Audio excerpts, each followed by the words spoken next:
Olá, internauta do Bem News. Começa agora mais um programa Fato e Opinião, o primeiro do ano. Estamos aqui no nosso estúdio com os repórteres Henrique Brinco. Olá, Júlia, tudo bem? Olá, pessoal. Tamires Machado. Tudo bom, Juliana? Tudo bom, pessoal? E o cientista político Jorge Almeida. Tudo bem? Tudo bem, boa tarde a vocês. Bom, nosso ano já começou com um novo presidente, né? E hoje nós vamos fazer aqui uma breve análise desses primeiros dias, tem pouco mais de 20 dias do presidente Jair Bolsonaro. 20 dias atribulado, né? E tem mais polêmicas do que dias, né, do ano. E o nosso cientista aqui vai comentar para a gente também nessa visão mais política e as consequências disso para o povo brasileiro, né? Tem algumas medidas aí já polêmicas e a gente vai falar aqui um pouquinho. Mas antes disso, eu quero relembrar a vocês que Henrique Brinco e Tamires Machado cobriram a posse do presidente Jair Bolsonaro lá em Brasília e eles têm algumas coisinhas para falar para a gente, né? Foi tenso, né? Foi uma posse tensa. Para nós, como repórter, ele sempre é importante, né, cobrir uma posse presidencial, né?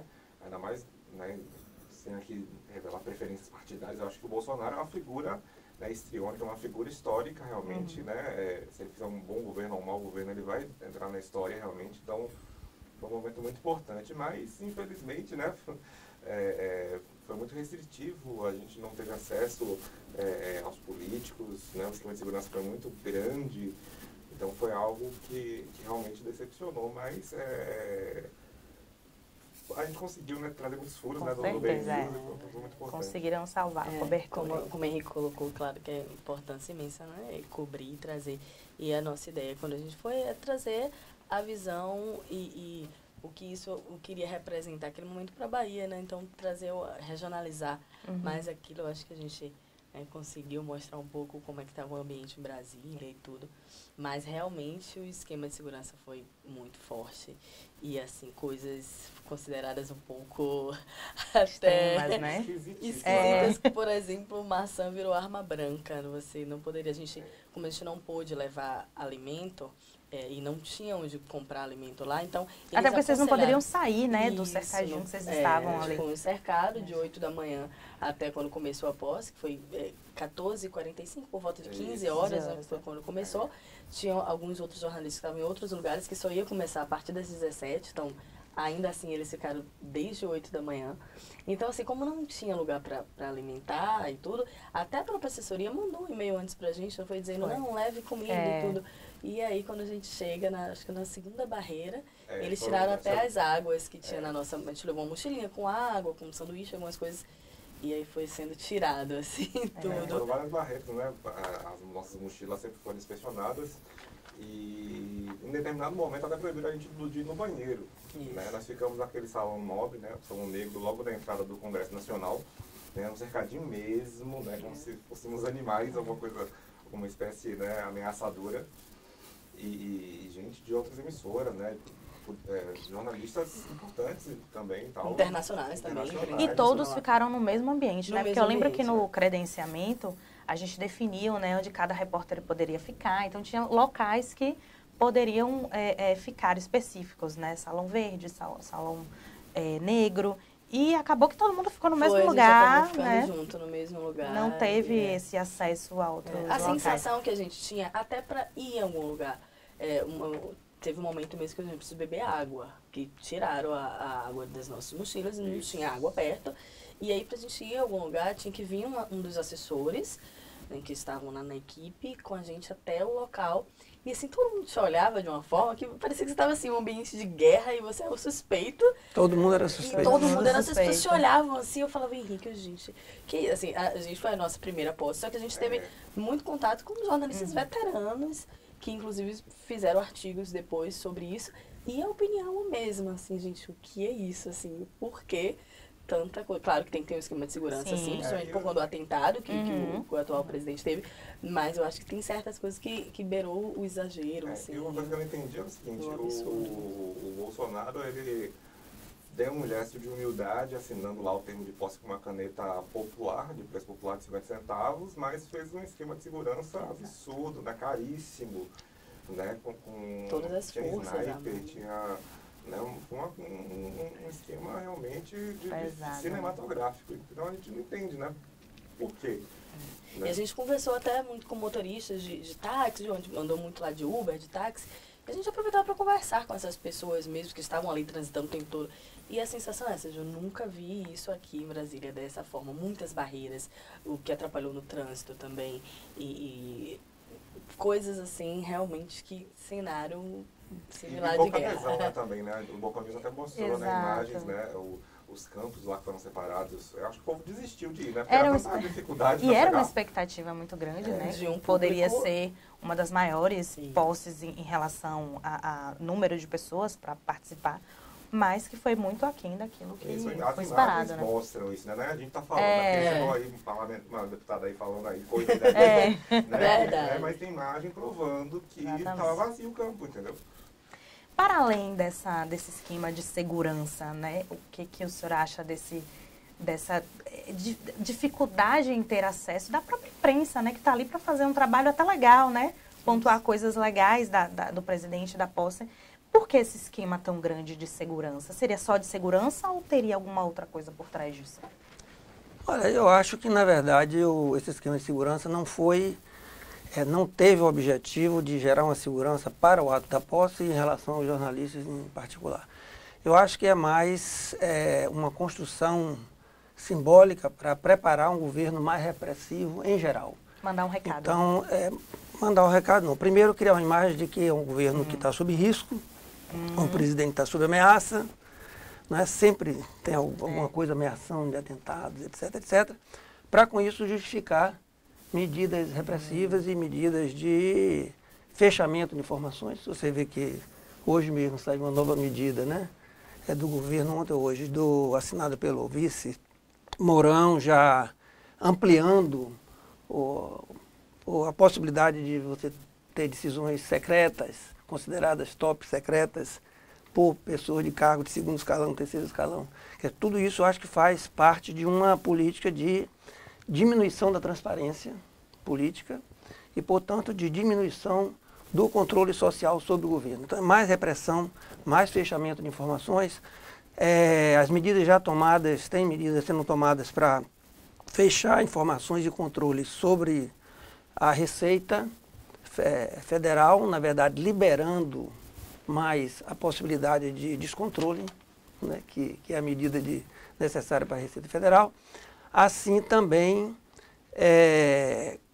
como outras medidas que vêm sendo tomadas nessa perspectiva. Também o fato de ter tirado o COAF do Ministério da Fazenda e botar na Justiça, sob o controle do Moro, tudo isso eu acho que faz parte da criação de um clima de que há ameaças, existem ameaças, e, portanto, existe necessidade de maior sigilo, maior fechamento, menos transparência e mais repressão. E que provavelmente é o que vai acontecer com relação aos movimentos sociais, todas as ameaças que eles vêm fazendo, querendo caracterizar qualquer tipo de ação de organizações da sociedade civil, podem ser considerados como atos terroristas e assim por diante. Então eu acho que isso, na verdade, faz parte de um conjunto de ações de um governo que provavelmente será um governo mais repressivo, mais autoritário. Dá para a gente já analisar o posicionamento desses eleitores de Bolsonaro, né? Porque se esperava, né, que um novo presidente, diferente do que a gente já tinha aí em alguns anos. Um candidato antissistema, né? Apesar de ter 27 anos de Congresso Nacional. Exato, né? Então, havia uma expectativa muito grande e já com esses 20 e poucos dias aí de governo, a gente está vendo medidas tão repressivas, né, estratégicas desse ponto de vista que o senhor está falando. Já dá para a gente dizer que o eleitor de Bolsonaro se arrependeu? Bom, isso aí eu acho que não dá para dizer isso, porque nós não temos dados ainda assim de pesquisas mais objetivas para informar isso. Há muitos sinais de que pelo menos uma parte dos eleitores de Bolsonaro, pelo menos aqueles que não são daquele núcleo mais fanático, Bolsonaro tem um núcleo muito fanatizado que não enxerga nada que está acontecendo, né? Tudo que acontece sempre tem uma justificativa para explicar ou não explicar o que está acontecendo. Então, eu acho que tem um núcleo muito duro, muito fanatizado, que dificilmente acredita em qualquer coisa contra Bolsonaro. E existe uma parte do eleitorado dele que é menos digamos assim, foi muito mais um eleitor contra a situação geral do país, econômica, social, política, corrupção, etc. Encontrou ele como uma alternativa, ele conseguiu vender a imagem de que seria o candidato contra o sistema, apesar de que, no meu entender, realmente, no momento da eleição, era o candidato mais sistema que tinha e que tem. Então, é difícil dizer, mas eu acredito, mas a impressão que nós temos, assim, pelo menos, eu, por exemplo, participo de grupo de Zap também, né, com qualquer cidadão, onde tem, né, pessoas que desde antes das eleições, até amigos, às vezes amigos de infância, da adolescência, colegas, parentes, etc., que estão muito na defensiva, né, estão muito, a maioria está muito quieto, muito calado, diante das circunstâncias, sem cada vez mais se arriscando menos a fazer uma defesa do que está acontecendo. Mas ainda assim, aqueles como que... como está, exatamente. A gente postar uma coisa sobre o Bolsonaro, você no Facebook viu um monte de gente para defender ele. Os ataques eram fortíssimos. Inclusive, eu sofri ataques, né, pessoais, inclusive, né, perfil no Instagram, botando minha foto e tal. E agora ninguém fala nada, né? Eu continuo fazendo as mesmas críticas e ninguém fala nada, né? E nesse caso do Flávio Bolsonaro, que eu acho que a gente vai contar mais tarde, eu vejo os comentários do pessoal tentando descolar a imagem do Flávio Bolsonaro do presidente, né? Sendo que esse esquema, né, né, que ele está sendo suspeito, né, está sendo investigado ainda, né, de repartir, né, o salário dos assessores entre deputados, era uma prática comum. E tem a história do cheque que foi para a primeira-dama Michele Bolsonaro, né, que o pessoal aí está comentando, né, de que poderia ser, né, endereçado ao presidente. Então é uma história que está no meio do caminho aí, que podemos ainda ter surpresas aí no futuro. Se bem que aí, pelos valores que foram transferidos para o Queiroz, né, que já sabe pelo menos 7 milhões, 1,2, né, hoje já se tem já foi somado mais 5,8 milhões, e com as relações do Queiroz com o pessoal da direção, da cúpula, do comando das quadrilhas das milícias, né? O próprio Queiroz, tudo indica que tem relação direta com a milícia, ele próprio da PM, e boa parte das milícias, dos milicianos, dos chefes, né, das milícias, das quadrilhas de milícia do Rio de Janeiro, são oriundos da Polícia Militar, e a relação dele com esses elementos, né? O próprio fato de ter uma mãe e uma mulher, ou irmã de um desses chefes da quadrilha das milícias na sua assessoria, tudo isso são certos indicativos de que, na verdade, esse dinheiro pode não ter vindo somente de cotização dos assessores, vamos dizer assim, pode ter vindo realmente de outras fontes mais perigosas ainda. Pois. Vamos começar então aqui com a nossa listinha. Os fatos não estão na ordem, porque a gente foi pincelando alguns para a gente poder trazer aqui. A gente separou então que foi a nomeação, o filho do vice-presidente general Hamilton Mourão, que foi nomeado para ser assessor especial da presidência do Banco do Brasil. Ele é concursado há 18 anos do próprio banco e gerou uma polêmica inicial, né? E a Comissão de Ética, inclusive, decidiu recentemente que sim, que é natural ele estar no cargo que ele está, porque ele preenche todos os requisitos. Isso pode ser legal, mas é moral? Esse aqui é o problema desse tipo de indicação, né? Porque tem todas as características de nepotismo. Mesmo que não seja, você não possa identificar, do ponto de vista legal, uma relação direta, e mesmo ele sendo funcionário do Banco do Brasil de carreira, é muita coincidência, né? Que ele tenha conseguido só agora conseguir esse 18 anos, né? Conseguir esse upgrade assim, tão grande, top upgrade, justamente quando o pai assumiu a vice-presidência. E que foi algo tão questionado e criticado, né? Das gestões anteriores. Os super salários, né? Os super salários, indicações políticas, né? Então é algo que a gente continua vendo. O sistema, o antissistema. Mas nepotismo é uma característica do governo Bolsonaro. Os filhos, né, são três. Histórico, né? Filhos, mulheres, ex-mulheres, né? Todos. Até tinha uma ex, outros, da campanha tinha uma ex-mulher outros parentes. Isso, é verdade. Que é o sobrenome Ela até Bolsonaro perdeu a não é eleição, grife, né? O sobrenome Bolsonaro não é grife, né? Você usar, né? Que foi outra polêmica, né, durante a eleição, Isso. né? dela Ela ter... foi acusada, acusou ele. Ela acusou ele de Não, ter... surgiu, não. Na campanha ela usou o nome dele, Bolsonaro, mas surgiu uma denúncia na Folha de São Paulo de que ela já teria acusado ele de agressão. Isso que ela negou durante a Ameaça, campanha. ameaça de morte, não só agressão. E ela né? não venceu as eleições, né? Não, Não, ela esse perdeu. é- Ela estava deputada e perdeu. E tem mais Exatamente. nepotismo também, né? Que foi a indicação do amigo. Essa, né? Bolsonaro indicou aí um amigo de longa data para a gerência de segurança da Petrobras, que também é uma estatal aí que todo mundo ainda, né? Os olhos estão voltados por causa de toda a polêmica, né? Do processo de corrupção. Mas ele... E nas redes sociais ele ainda indicou. atacou a imprensa, né? Dizendo que a imprensa queria que ele indicasse um inimigo para... Não, ele queria que indicasse alguém competente, né? técnico, né? Aliás, foi um elemento presente em toda a campanha dele, que não ia usar nem de preferências pessoais, nem políticas, que seriam técnicos, competentes. E na prática o que a gente tem visto é um desastre do ponto de vista de competência, né? Porque a quantidade de pessoas que não sabem bem o que estão fazendo é muito grande. Você falou da questão da imprensa, Bolsonaro e os próprios deputados, todos ligados aí, ele tem essa coisa com a imprensa, né? Porque você vê que ontem mesmo ele cancelou a coletiva e disse que foi por conta de uma má conduta da imprensa. Então tudo é muito colocado para cima da imprensa. Teve várias explicações, má conduta da imprensa, o bolsa de colestomia, não sei o que, cada um deu uma explicação diferente É verdade. sobre aquilo. Verdade.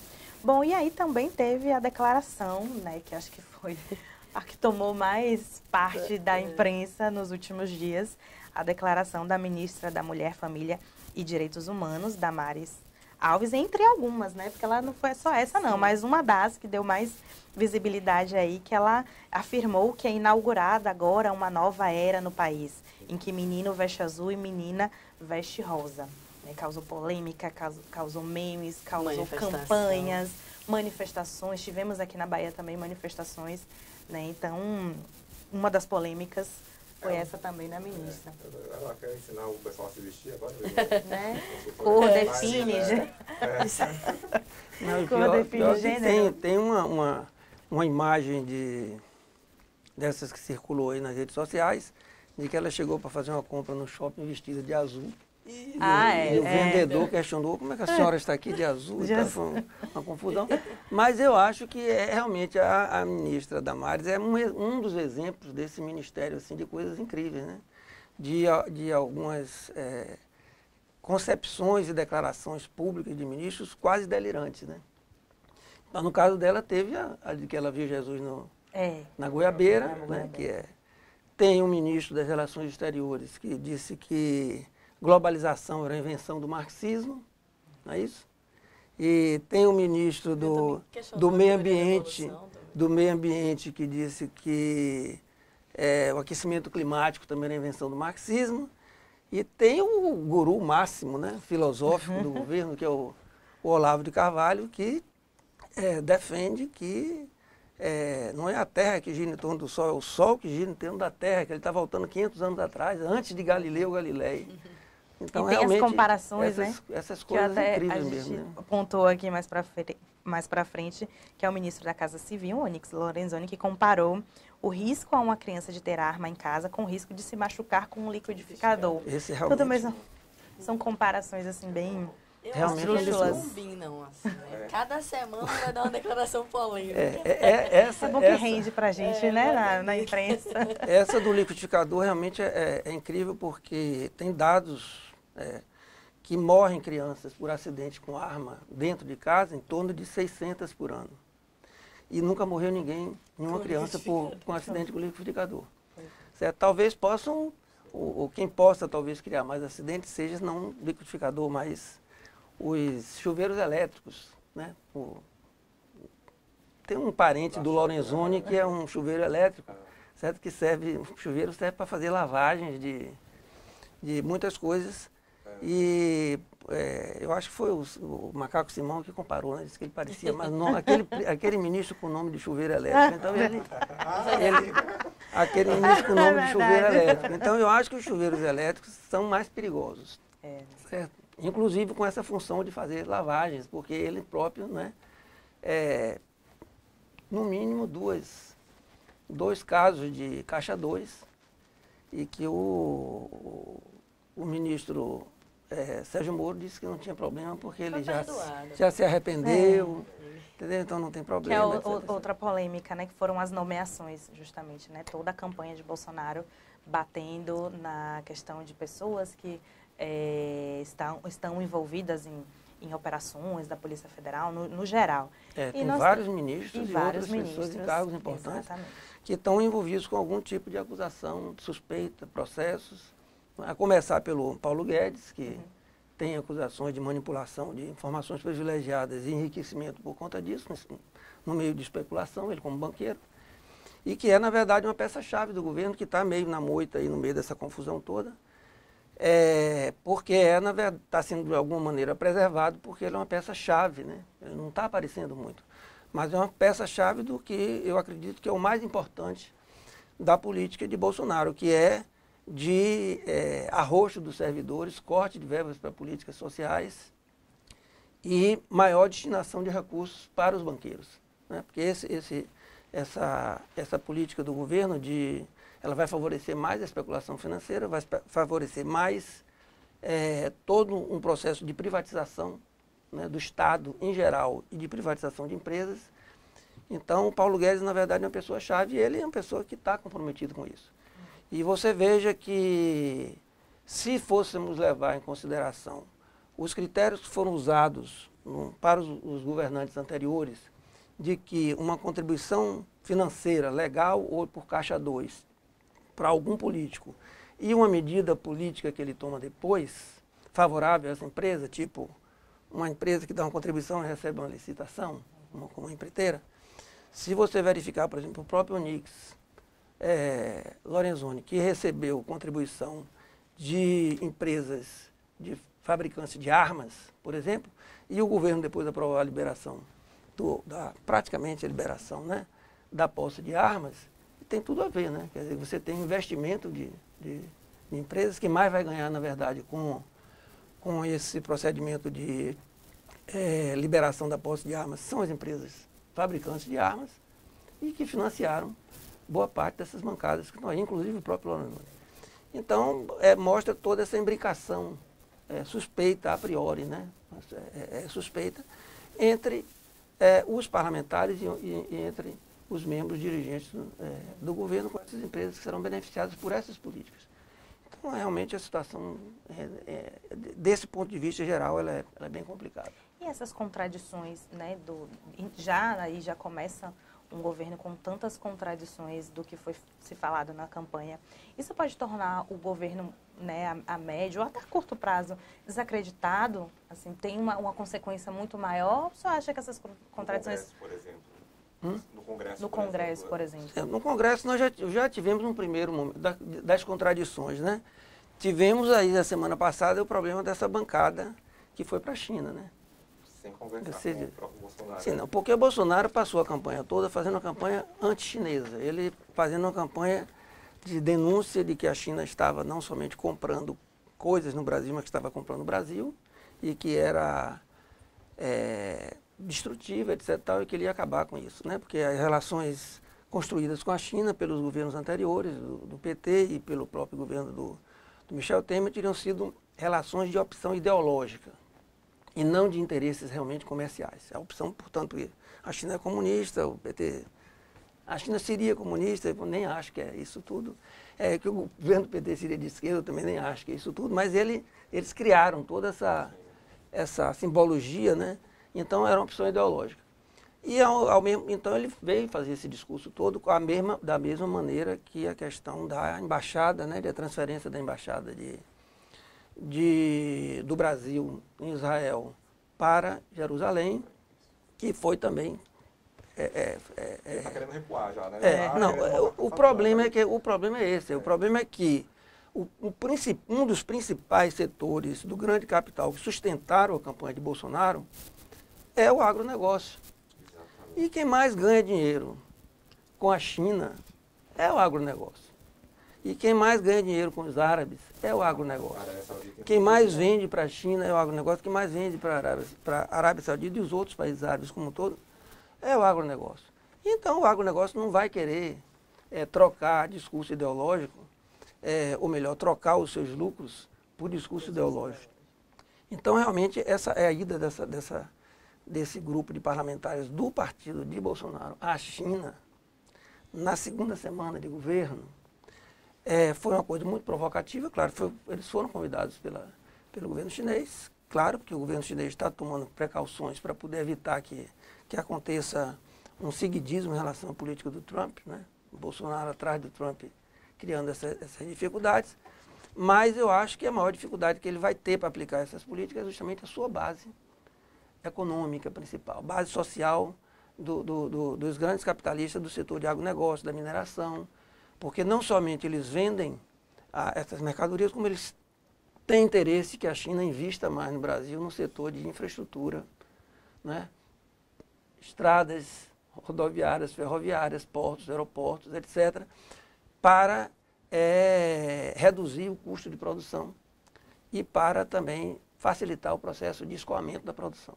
E o Brasil está com um déficit de empresas com capacidade de investir na infraestrutura, especialmente depois da Operação Lava Jato, que acabou levando à falência ou quase falência da grande maioria das grandes empreiteiras no Brasil, que é quem estava ocupando esse espaço, né? Quem estava ocupando o espaço da área de infraestrutura e de privatização na área de elétrica e outras, eram essas empresas. E quem está substituindo é principalmente a China, né?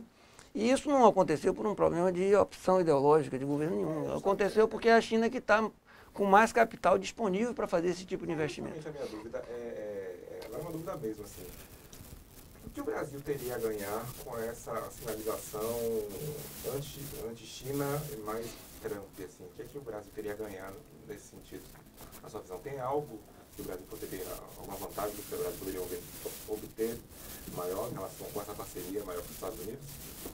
Eu acho que, tecnicamente, acho que nenhuma. Veja bem, eu acho que tem um problema na relação do Brasil com a China, que é o mesmo problema que o Brasil tem com a relação com os Estados Unidos, com o Japão, com a Europa, com todos os grandes países capitalistas, que é o quê? O Brasil sofreu um processo de desindustrialização, enfraqueceu sua indústria, sua produção própria industrializada, se enfraqueceu como um país produtor de tecnologia nos últimos anos, nos últimos 20 anos, e, portanto, é cada vez mais um país mais dependente. Então, eu acho que teria lógica se houvesse um governo que resolvesse desenvolver uma política, vamos dizer assim, um projeto nacional que, como um todo, se voltasse a reforçar um processo de produção própria de tecnologia e de industrialização própria, cada vez mais independente do capital externo. Mas isso não seria somente em relação à China, seria em relação à China, mas em relação em geral a esses capitais externos. Aí você poderia dizer assim, não, você tem uma política, como um todo ela tem uma lógica, que é reforçar a indústria nacional, reforçar uma independência nacional em relação ao capital externo. Agora, o que o Bolsonaro faz o que ele pretende, o que ele disse que queria fazer, é o quê? É tirar a China do espaço para colocar os Estados Unidos. Não vai alterar nada. Em alterar nada, porque, na verdade, a China entrou porque conseguiu oferecer, pela lógica do mercado, né, porque, na minha opinião, a China é um país capitalista, né, para deixar bem claro qual é a minha concepção disso. Eu acho que a China é um país capitalista hoje e funciona, do ponto de vista externo, pela lógica de mercado. Investe onde dá lucro, não faz opção ideológica nenhuma. A China, todas as relações internacionais que a China tem são relações pragmáticas, do ponto de vista econômico. Então, ela tem relação com o Brasil, com Lula, com Temer e quer ter com o Bolsonaro do mesmo jeito. Os investimentos da China no Brasil aumentaram depois do governo Temer, por dois motivos, contraditoriamente, para você ver como as coisas são interessantes. Por dois motivos. Por um lado, por causa da Lava Jato, porque a Lava Jato detonou as empreiteiras brasileiras e abriu espaço para a China entrar nesse espaço. Você vê, por exemplo, aqui na Bahia, a China está discutindo, tem 3 projetos grandes de infraestrutura na Bahia, importantes. É a FIOL, né, que é aquela ferrovia oeste-leste que passa por Ilhéus, o porto de Ilhéus e a ponte de Itaparica. Famoso. Todos esses eram projetos que estavam sendo discutidos com as empreiteiras nacionais. todas elas estão sendo discutidas hoje com a China. Porque se não aparecer os chineses para bancar isso, não vai rolar nada disso, porque ninguém está investindo. Os capitais dos Estados Unidos não têm feito investimentos externos de longo prazo, para retorno de longo prazo. Os chineses estão investindo para longo prazo. Porque nenhuma obra de infraestrutura dessa dá lucro imediato, a não ser quando é uma privatização, porque a obra já está pronta. Você compra uma hidrelétrica pronta, já está funcionando, já está gerando lucro. Você compra uma rede de transmissão elétrica, já está pronto. Mas quando você vai construir uma ponte, uma estrada, etc., o retorno lucrativo demora. Os europeus e os capitalistas dos Estados Unidos não estão fazendo esses investimentos. Eles só querem comprar as coisas prontas ou fazer especulação financeira. Então, por isso que a China entrou, né? E ocupou esse espaço. Então, então ocupou numa competição de mercado, não foi por uma questão ideológica. Se os Estados Unidos tivessem investido antes, quem mais ocupou espaço, por exemplo, na privatização da Petrobras, até recentemente, foi justamente a China e a Noruega. Então a Petrobras começou a privatização dos leilões, né, do pré-sal, etc., que começaram no governo Dilma, mas que era mais difícil a concorrência antes. Quem mais entrou nesse período que era mais difícil foram justamente uma empresa norueguesa e uma empresa chinesa. Por ironia, todas as duas são estatais. Então, a Petrobras sendo privatizada para empresas estatais de outros países, não para empresas privadas, né? Porque o petróleo, em geral, os países que procuram construir sua soberania mantiveram, inclusive um país como a Noruega, manteve a sua petroleira estatizada. Então, agora foi facilitado, houve uma facilitação grande durante o governo Temer para as disputas do pré-sal. Agora que as empresas norte-americanas estão entrando, porque está mais fácil entrar. Quando estava mais difícil, eles não estavam conseguindo entrar na concorrência dos leilões. Então, eu acho que o problema em geral, a política de Bolsonaro, ela tem essa contradição, porque o discurso do Bolsonaro é um discurso, entre aspas, patriótico. Então, a defesa da pátria, o patriotismo, verde e amarelo, aquela onda toda, etc, etc. Bandeira americana. Bate continência para a bandeira americana e a política econômica, que está sendo gestada a partir do Paulo Guedes, que é o ministro da Fazenda, é uma política de abertura completa para fora. Vai aumentar a privatização, aumentar a entrega das riquezas, facilitar a penetração do capital estrangeiro, aumentar a dependência do país. Você veja que, se fosse pela vontade do ministro das Relações Exteriores, que realmente não dá para acreditar em nada que ele fala, porque é uma coisa meio delirante mesmo, mas ele, inclusive, estava disponível aqui que os Estados Unidos tivesse até uma base militar no Brasil.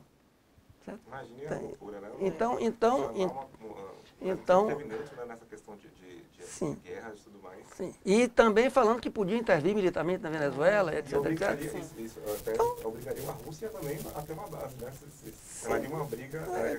Independentemente disso, eu não acho que a Rússia viria para aqui para o Brasil, querer no Brasil, na América do Sul e tal, criar uma base, mas é por conta disso. Mas eu digo isso, que é essa contradição entre o discurso patriótico e a prática real que está sendo construída no governo Bolsonaro, que é de mais entrega das riquezas para o estrangeiro. E só essa questão das armas, só para deixa eu puxar agora. Eu conversei, né, com o pessoal, né, ligado ao Bolsonaro, né, o pessoal do MBL e tal, e eles são decepcionados, porque o decreto de posse de armas, eles esperavam que seria um decreto mais, uma flexibilização maior, né, e eles estão bastante decepcionados. Inclusive, antes de assinar um decreto, a Bolsa de Valores, né, da Taurus, né, que é a principal fabricante de armas do Brasil, né, os papéis dispararam e depois deu uma estagnada, porque realmente a própria base está vendo como um recuo em relação a essa questão das armas. Né? Eu concordo com isso. Isso aí na questão das armas, pelo que eu percebi, tem dois momentos. O primeiro momento realmente favoreceu a Taurus. As ações das Taurus cresceram e a Taurus vai vender muito mais, sem dúvida. Então vai realmente... Será que eu lendo o decreto, eu achei que foi um decreto brando, assim, ele não continua burocrático você ter arma no Brasil. Sim, mas está facilitado, muito mais facilitado, e você tem até 4 armas. E é o porte, é a posse, não é o porte. Isso, a posse é restrita ao ambiente ambiente doméstico, de residencial. trabalho, da empresa, etc. E é diferente do porte. Eles querem ampliar para o porte. Por outro lado, tem a possibilidade de abrir para a entrada de empresas estrangeiras para produzir armas aqui. O que seria uma competição com a Taurus. Então tem isso aí que realmente eu não sei os detalhes todos, mas tem isso. Mas a própria política de liberação da posse e mais ainda do porte de armas é que está super comprovado de que isso não gera segurança individual de ninguém. Em nenhum lugar do mundo isso aumentou a segurança, ao contrário. Todos os dados que se tem, que a maioria dos acidentes com arma dentro de casa é a maior, onde existe liberação de porte de arma, está super comprovado de que, no caso do Brasil, 80% dos policiais militares que morreram por tiro foram 80%. Morreram em situações em que eles estavam de folga e armados na rua e foram assaltados. Inclusive assaltados para os bandidos roubarem a arma. Tá certo? Então veja, o risco que vai correr isso são profissionais. São policiais militares, são profissionais da segurança e que sabem usar uma arma, ou você supõe que eles sabem usar arma. Imagina um cidadão de bem, como se diz, normal, por mais que treine, nunca terá isso. E o próprio caso do próprio Bolsonaro, que foi assaltado uma vez, né? Vocês sabem que ele foi assaltado quando era capitão, armado, com a pistola, estava com a motocicleta. O que é que ele fez? Ele reagiu? Não, ele entregou a moto e entregou a pistola ao bandido. E ainda foi dar a queixa na polícia se dizendo defesa. Então, realmente são provas de que... O Bolsonaro de antes era muito mais de esquerda do que o de hoje, você não acha não? Que ele brigava, né, pelo salário dos militares, né? Ele tem uma história de armar bomba, né? Sim, mas isso não tem nada a ver com a esquerda. Né? Assim, eu digo assim, a esquerda mais que defende o trabalhador. O caso de bomba mais famoso do Brasil, de ato terrorista de bomba no Brasil mais famoso, foi o Rio Centro. E quem armou aquele atentado foram militares, para tentar bloquear o processo de fim da ditadura. Né? Então foram militares. A bomba estourou no colo. Mas houve a luta armada, né? Sim, houve, mas em termos de atentados de bomba, atos caracterizados terroristas, o Brasil não teve essa experiência. Existe uma diferença entre, digamos assim, luta armada ou conflitos armados de terrorismo, que tem outras características. Você vê o que é o terrorismo, geralmente é caracterizado por ações de atentados que atingem a população civil. Essa é que é a característica principal, para gerar um terror na sociedade. Por isso que vem a palavra de terrorismo. Não é qualquer guerrilha e conflito armado que é caracterizado tecnicamente como terrorismo. Né? Eles agora estão exagerando, porque então, esse movimento social pode ser terrorista, que atentados de bandidos comuns é terrorismo. Tecnicamente não é, são coisas realmente diferentes. A gente fala dos extremos, né? Extrema esquerda e extrema direita. Naqueles extremos nunca é bacana, né? Nem de um lado nem do outro. Exato. Qual seria a consequência, né, para essa população que a gente tem hoje, população brasileira, que tem déficit na educação? Então a gente não é preparado para esse tipo de nova política que, né, que está acontecendo no país. Nova, mas um pouco velha, né? Da época da ditadura, né? Mas armar uma população hoje, no molde que a população brasileira tem, com um nível de violência muito alta, com um nível de educação muito baixa, qual é isso a consequência a médio e longo prazo? Olha, eu acho assim, se houver um processo realmente de armamento maior, as pessoas começarem a comprar arma, a primeira coisa que vai acontecer é quem é que pode comprar arma? A arma não é barata também, né? Já tem um limite prático. Para a autodefesa em relação à criminalidade, nós já vimos aqui que, tecnicamente, isso não vai ter resultado. Certo? Não dá resultado prático. E as pessoas que resolveram se arriscar, inclusive assim, a própria polícia sempre orientou. Quando a gente pega aquelas orientações, se você for assaltado, como é que você faz? Todos orientam, não reaja. Nem sem arma é para reagir. Imagine com arma. Certo? Então é uma coisa totalmente contraditória com as orientações básicas da segurança individual das pessoas. O que pode aumentar é o seguinte, o cidadão começa a usar arma, é nervoso, é agitado, é impaciente, entendeu? É estressado, está no trânsito, uma briga qualquer, aí vai começar a existir muito tiroteio, certo? Fruto de relações agressivas, normal, pode aumentar o grau de agressão da violência doméstica, especialmente dos maridos em relação às mulheres, né, tendo uma arma dentro de casa. E eventualmente até ao contrário, porque ela pode saber onde é que está a arma e resolver encerrar situações de agressão na base do tiro também. Então isso aí que eu acho que é uma tendência também de maior agressão de grandes fazendeiros ou de milícias e grupos de segurança de fazenda contra indígenas, sem terra, etc, etc. Então eu acho que na prática essa questão do uso da posse de arma e do porte de arma possível, na verdade vai aumentar a violência, não vai resolver, vai aumentar a possibilidade de outras formas de violência e não vai resolver o tipo de violência que nós temos. É a questão da posse, né, que a pessoa em tese não pode sair na rua com as armas, mas eu fico me perguntando, mas até que ponto o Estado vai ter o controle de uma pessoa que tem arma dentro de casa que não saia com aquela arma. É óbvio. Então, eu acho que esse é o grande ponto. Ainda que o porte de armas não seja colocado em prática de fato, mas até que ponto terá esse controle? Vai ter que fazer um armômetro na rua. Colocar em vez de blitz de lei seca. Exatamente. Tipo assim. Bom, vamos lá para o nosso último ponto aqui, que é a conversa que rende. Muito bom, muito conversa bom. boa, conversa boa. A gente vai entrar na polêmica mais recente aí, que é a do filho do presidente Jair Bolsonaro, que é o senador eleito Flávio Bolsonaro. São várias polêmicas dele, né? Então, vamos citar aí a do motorista, Fabrício Queiroz, esse envolvimento da mãe e da mulher de um dos denunciados na operação contra os milicianos. Tem a compra de 3 imóveis a um custo de 4,2 milhões de reais.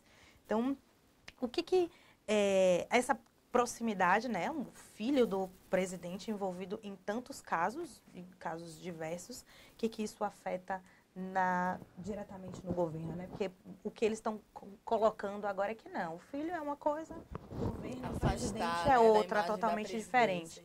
Mas qual é essa proximidade e o que a gente pode analisar a partir daí? Só colocando mais uma questão dos que você citou, tem também a questão dos suspeitos da morte de Marielle Franco, né? Que é um caso emblemático que aconteceu aqui no Brasil. E um dos suspeitos-chefe da milícia que teve a mãe e a esposa. A mãe e a esposa. Que trabalham no gabinete. Trabalharam no gabinete do Flávio Bolsonaro. Isso aqui a gente comentou um pouquinho no começo, né? Existe uma imbricação muito grande entre a questão do Queiroz e as operações que ele pode ter feito, né? Suspeitas que fez com o salário dos assessores, diretamente com a milícia, né? Então, realmente, isso aí está caracterizado, tem inúmeros fatos disso, os prêmios e homenagens que o Flávio Bolsonaro fez para chefe da milícia quando era deputado estadual no Rio de Janeiro. São vários casos disso aí, fotos de convivência amigável entre eles e os dados objetivos das transferências todas, né? Se você tem 96 mil reais para depositar no banco, especialmente se você tem preocupação com tempo e segurança, você faria 48 depósitos de 2 mil reais, ia para o banco, para o caixa eletrônico, para a fila, pegar o envelope, preencher o envelope, botar os dados no envelope, preencher 48 vezes, ou você ia direto na boca do caixa com os 96 mil reais e entregaria no caixa. Se é de fonte legal, certo? Se você não tem o que temer a respeito desse dinheiro, você ia direto para o caixa, eu faria isso, ia direto no caixa e entregaria o dinheiro. Então, realmente... E a transação de dinheiro vivo, né? É mais estranho ainda, isso. Né? Não, então, mesmo se tivesse com dinheiro vivo, ia lá no caixa e entregava de uma vez. Então, eu acho que realmente essas coisas todas mostram que é uma situação complicadíssima. E acho que não é fácil, né? Fazer essa separação, porque todo o processo de enriquecimento, da utilização dos esquemas imobiliários, de comprar mais barato para vender mais caro, com curto prazo e tal, envolve o Flávio, envolve o próprio Bolsonaro, o Jair Bolsonaro, porque ele também acumulou imóveis de uma maneira acima da sua renda, certo? Então tem isso. E a maneira como ele reage, porque ele primeiro disse, não, Se acontecer com o meu filho tal, que se ele for responsável, que ele pague. pague. Agora, no outro dia, ou no mesmo dia mais tarde, ontem, ele disse, não, estão querendo, como é que falar chama? do garoto para atingir Querendo o pai. Senador da atacar República, né? Sou chamado de garoto. Atacar o garoto para atingir o pai. Então, essa do garoto é a segunda vez que ele usa isso. E é especialmente incrível para uma figura que defende a diminuição da maioridade penal. Então, ele defende a diminuição da maioridade penal de 18 para 16 anos e trata o filho, que deve ter 38 ou 37, porque para ser senador, tem que ter pelo menos 35. Então, trata como garoto, que entendeu? Pode ficar irresponsável, certo? Criminalmente por ser um garoto. Então, realmente é muito... E lembrando assim que o Bolsonaro, a gente precisa reforçar que ele não é investigado, né? Mas assim, quando acontece qualquer coisa com os filhos dele, que utilizam o sobrenome Bolsonaro, que foram eleitos na asa do pai, é o pai falando. Inevitavelmente, não tem como você não fazer essa associação. Né? Eu vi que eles acusando, o Flávio Bolsonaro deu entrevistas dizendo que estava sendo perseguido por ser o filho do presidente, mas ele é o filho do presidente. E foi eleito por ser filho do presidente. Exato. Então agora não tem um dos mais votados. votados. Do presidente, né? Inclusive toda essa parte de internet, né? Inclusive o discurso, né, da campanha. Sim, era com e tal, ele. foi o Flávio Bolsonaro que fez. E o Flávio Bolsonaro estava sendo preparado para ser o próximo presidente da República. Tem esse detalhe também. Então é inevitável fazer essa associação. Eu acho que, inclusive, a gente ainda não sabe tudo ainda. Eu acho que essa história ainda vai render muito ainda. Eu acho que a gente vai ter muita surpresa. Tem água para rolar ainda. Bom, nós vamos ter muitas notícias durante esse ano. Se a gente já começou assim, né? Com Agora certeza. só estamos em janeiro. Começou quente. Janeiro, nem terminou o mês de janeiro ainda e tanta coisa já aconteceu. E dizem que aqui só começa depois do carnaval. Imagina. Certamente vamos sair da entrevista aqui, já vai ter alguma novidade. Vamos sentar lá na redação, já vai ter alguma coisa.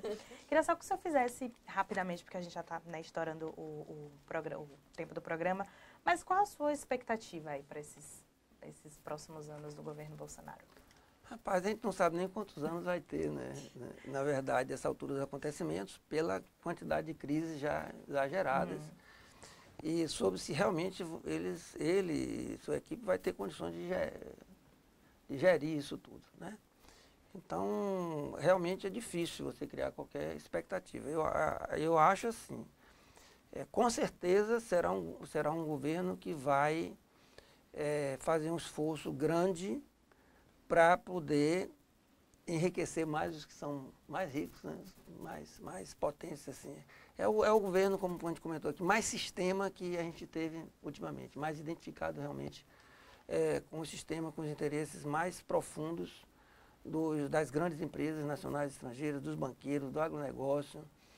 É um governo que tende a ser mais repressivo, de diminuir a transparência política, portanto, dificultar a oposição, dificultar o esclarecimento das coisas que vão acontecer dentro do governo. Essas últimas medidas que eu citei aqui mostram isso, né? Então, portanto, tende a ser um governo mais autoritário e que pretende fazer uma reforma da Previdência que realmente vai ser muito negativa para os trabalhadores. Está comprovado por inúmeras pesquisas mais independentes, mais sérias, realmente, que não existe rombo na Previdência. O que existe é um desvio de recursos da Previdência, especialmente para pagar os juros da dívida pública, sempre foi assim.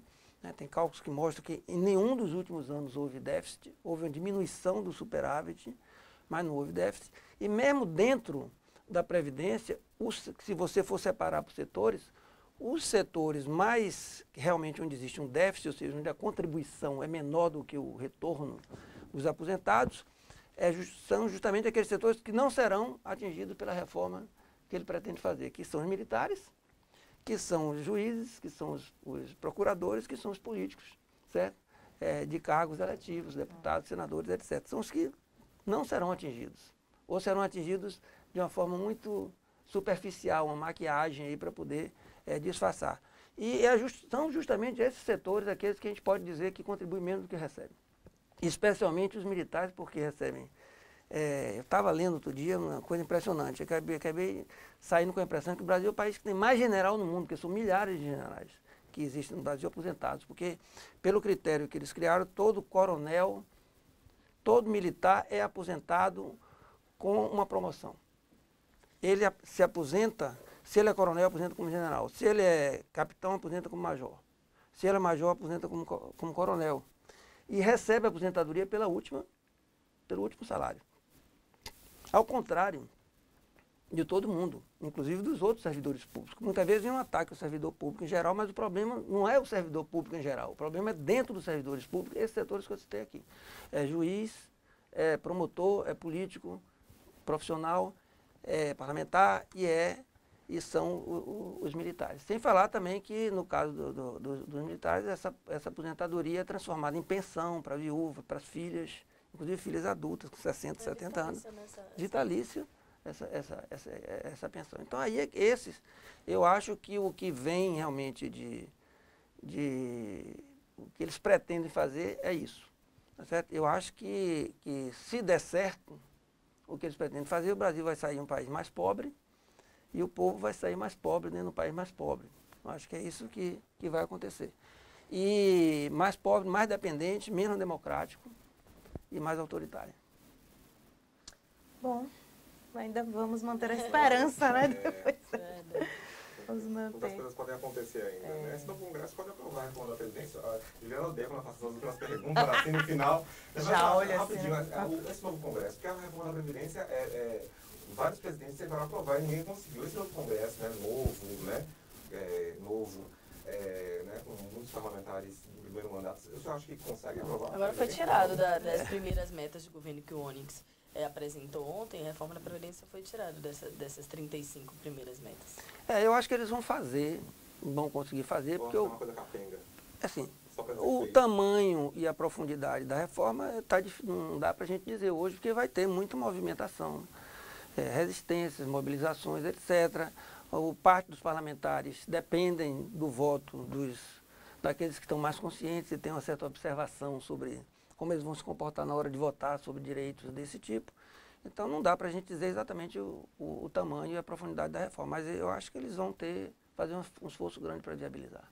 E é claro, sim, só não haverá se houver uma resistência também de vulto grande do ponto de vista da população. Ok. Muito obrigada. Muito obrigado a vocês pela oportunidade. Aqui. Foi ótimo também para mim, porque aproveitei para ir organizando muitas coisas aqui, nesse bate-papo. Depois eu vou assistir direitinho, porque eu acho que vai me ajudar a organizar. Mas nossa casa e sua casa também, viu? Seja tá ok, muito obrigado. Muito obrigado. Obrigada, meninas. Nosso primeiro programa do ano, né? Verdade. Esse ano vai render. Eles poderiam fazer um desse tipo a cada mês, né? Vamos. Para que a gente pudesse fazer o balanço do mês. Verdade. Porque nem acabou o mês, já teve tanto assunto, imagina. Verdade. Nem chegamos no carnaval ainda. Pois é. O pessoal, muitas vezes, no Brasil, as coisas só começam depois do carnaval. Depois do carnaval, já começamos mais já cedo. começou cedo. E você acompanha aqui o nosso novo BNews, né? Quem acompanha aí sabe que a gente mudou de cara, mudou de nome, né? Mas a credibilidade continua a mesma. Então, você continue com a gente aqui no site bnews.com.br, nas redes sociais também, no Facebook, Twitter e Instagram. A gente volta na semana que vem. Fique ligado. Até mais.